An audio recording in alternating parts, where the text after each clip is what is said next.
Quiero poder contar que es una reflexión un poco, veo una vueltita de reflexión para volver a pensar estas cosas que recién contaba Julia, que realmente son el meollo del problema, pero quiero ver cómo se lo puede encarar esto. Como decía hoy Rosa Miriam, creo, no hace falta hacer teoría, no hace falta pensar mucho.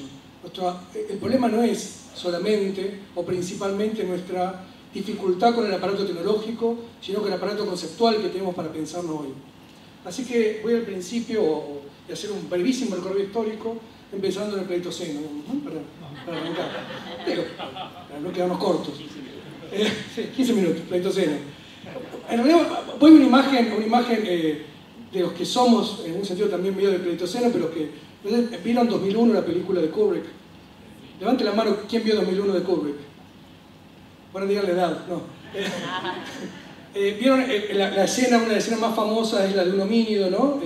Con un hueso que de pronto descubre en ese hueso el poder que eso tiene, la posibilidad de otras cosas, inclusive se lo representa en la película, se representa qué puede hacer con eso, y después tira le llamamos un watcher, lo tira al aire, y en una escena de pocos segundos condensa milenios de historia, o sea, como yo hoy en esta charla, y se convierte en una estación espacial orbitando la Tierra, ¿no? O sea, lo que es importante de eso es, en realidad, algo análogo. El Australopithecus Giganthropus era un pre-homínido, un homínido si se quiere, que tenía el cerebro chiquitito así, y todos lo tenían, no como ahora que algunos nada más, el cerebro así, no tenía neocórtex y tenía herramientas. ¿Está bien? O sea, cuando hablamos de tecnología solemos decir, y nos empezamos a sentir abrumados, bueno, pero la humanidad, el hombre se dice, o los humanos, creamos la tecnología. No, la tecnología creó la humanidad. ¿Está bien? Hubo tecnología antes que humanidad. O sea, la antropogénesis, de vuelta en clave machista, pero la antropogénesis se produce a partir de la tecnología y no como productora de tecnología. El qué produce el quién, no al revés, ¿no? Entonces, quiero revisar una de las cosas, o sea, pensar eso y tenerlo claro nos permite pensarlo mucho mejor hoy. O sea, no pensar que ni que la tecnología es un instrumento para hacer algo, ni que la política y tecnología y la comunicación se relacionan de maneras jerárquicas o con preeminencia una sobre otra, sino que precisamente como estamos integrados así, constituidos así, la única salida es hacia adelante, mejorando esa constitución, mejorando ese entramado. ¿Está bien? Esa es un poco la idea. Voy a basarme en ideas de un par de filósofos, pero las voy a leer idiosincráticamente, así que la culpa es solo mía de lo que diga, que son Gilbert Simondon, filósofo francés del siglo XX, y Bernard Stiegler, que también francés, continuó Simondon, todavía vivo ahora y escribiendo ahora. En particular de un libro que acaba de sacar, y saco algunas ideas. Lo que va a hacer Stiegler, y yo suscribo completamente, es que lo que determina muchas épocas y lo que determina la forma técnica en la cual vivimos es nuestra manera de exteriorizar la memoria. La memoria que exteriorizamos afuera del cuerpo, ¿sí? Quizá, por supuesto, y acá salto del Pleistoceno a los griegos, el primer gran momento de eso es la aparición del lenguaje, ¿no? La forma de exteriorizar, no es de los griegos, pero lo que voy a decir de los griegos es Platón, ¿no? En el famoso diálogo socrático, donde excluye de la república a los poetas y donde niega la palabra escrita como una palabra válida. El lenguaje escrito va a decir, nos engaña, ¿no? Es engañoso, no se defiende la discusión, ¿sí? Es un lenguaje que no podemos estar seguros de quién lo profirió y qué quiso decir, etcétera, etcétera. Es una crítica fuerte del lenguaje escrito, ¿no? Como algo que no transmite lo que el lenguaje hablado puede transmitir. Sí, dos cosas con eso. Una, muchas cosas resuenan hoy, ¿no? Resuenan en esto que hablamos del lenguaje. Dos, fue una gran broma de Platón, porque Platón es conocido porque escribió los diálogos socráticos, ¿no? O sea, bueno, esa fue una gran broma que da nacimiento a esta forma importantísima de exteriorizar la memoria, que divide prehistoria de historia, ¿no? Que empieza quizá con los sumerios, pero que Platón lo caracteriza ahí. Salto mucho y voy a tres momentos que Bernard Stiegler, este filósofo que mencioné, caracteriza como ciertas revoluciones de cómo la memoria se exterioriza y los cambios que eso produce. Todo esto en esta clave.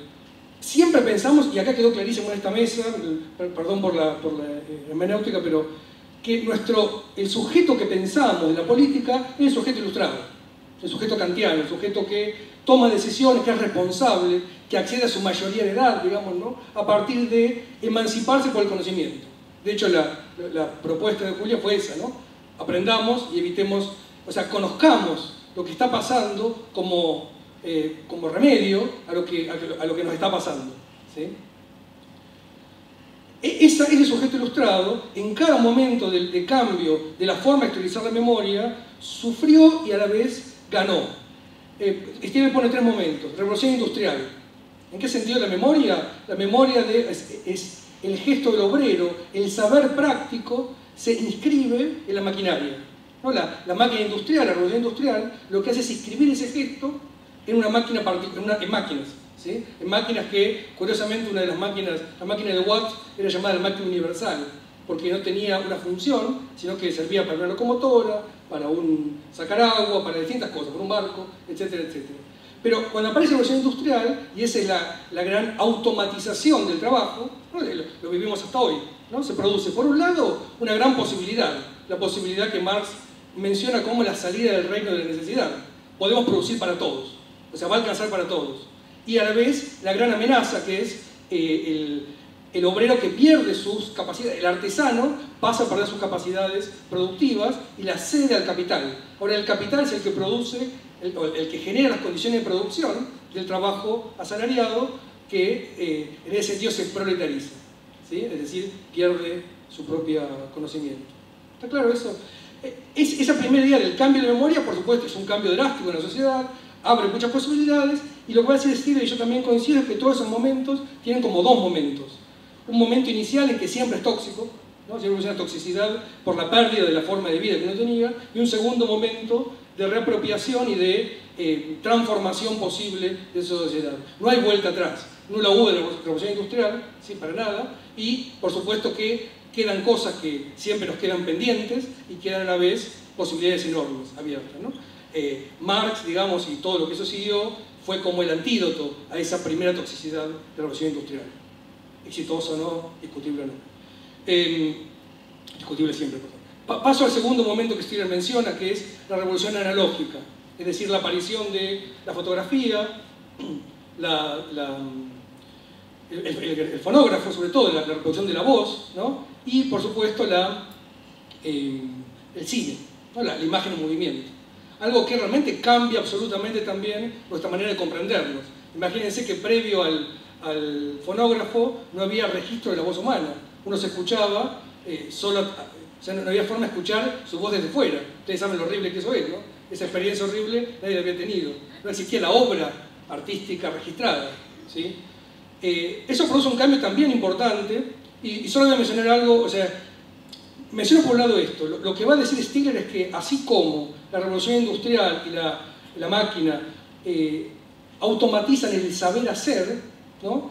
La revolución analógica va a automatizar el saber vivir, ¿sí? ¿Quién no aprendió lo que es el amor en Hollywood, ¿no?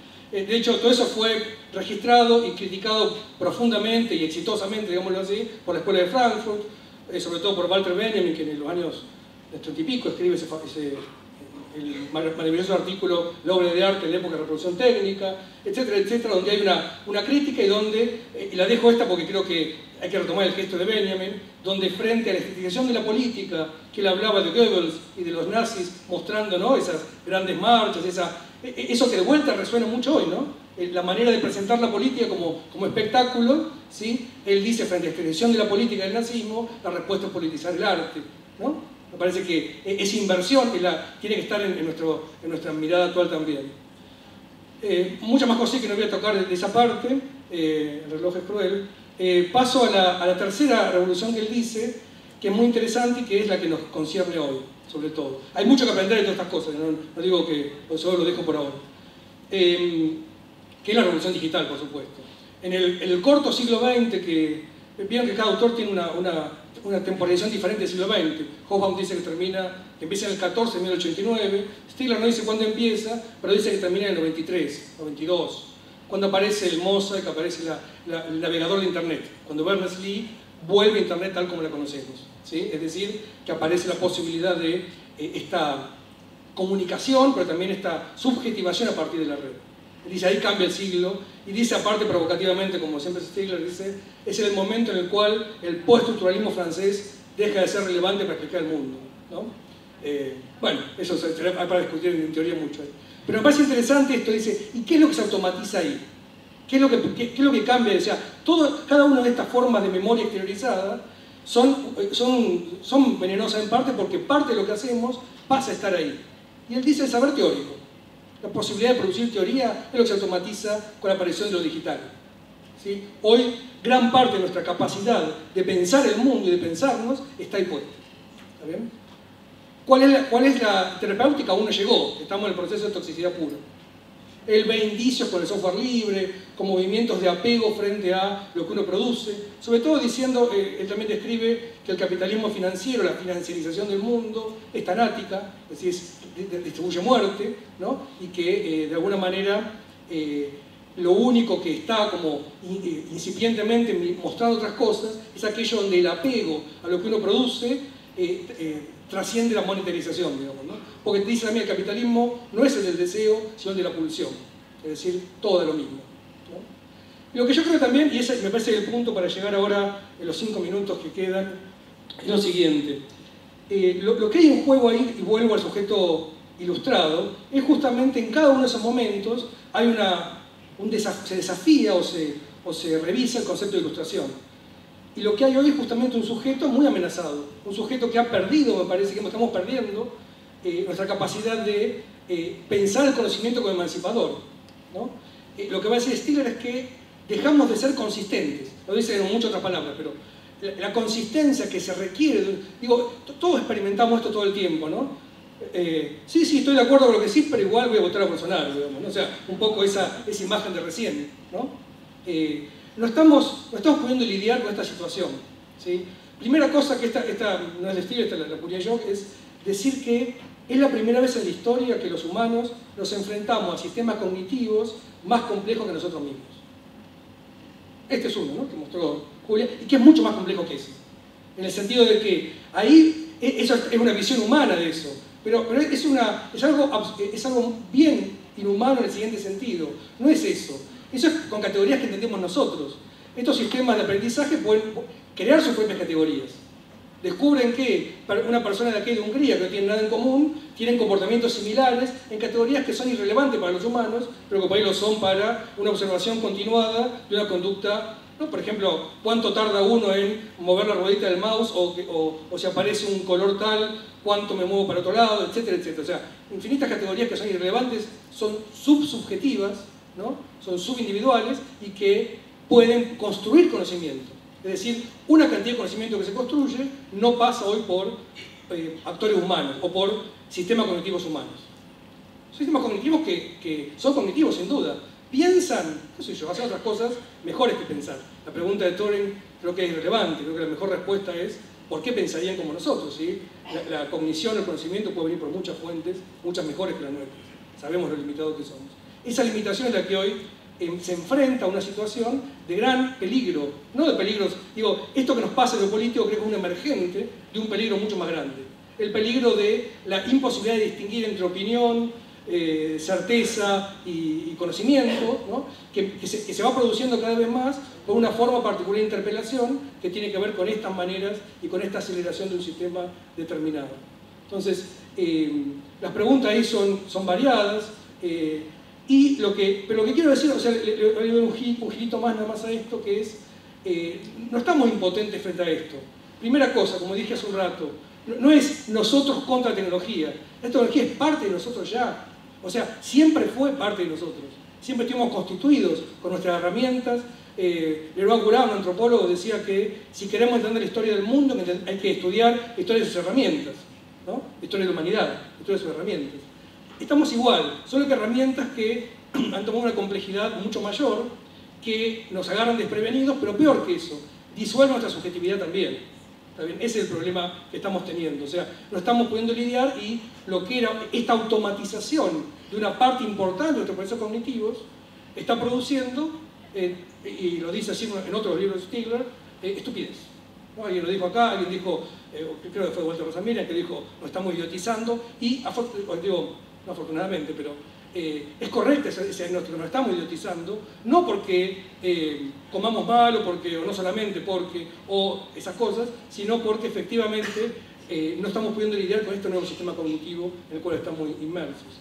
Bueno, ¿qué hacemos frente a eso? Primera cosa, pensarnos no como sujetos humanos enfrentados al monstruo, al leviatán tecnológico, porque no es esa la situación.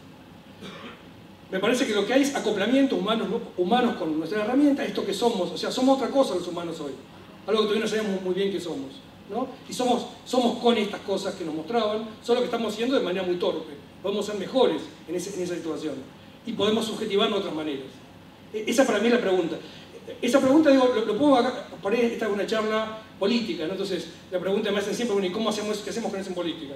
¿Qué sé yo? Digo, pero no es así, pero digo, tener en cuenta que no estamos hablando con el sujeto ilustrado, ya formado individuo allá, sino que es un sujeto en formación, y que no es lo mismo estupidizar lo que no, ¿sí?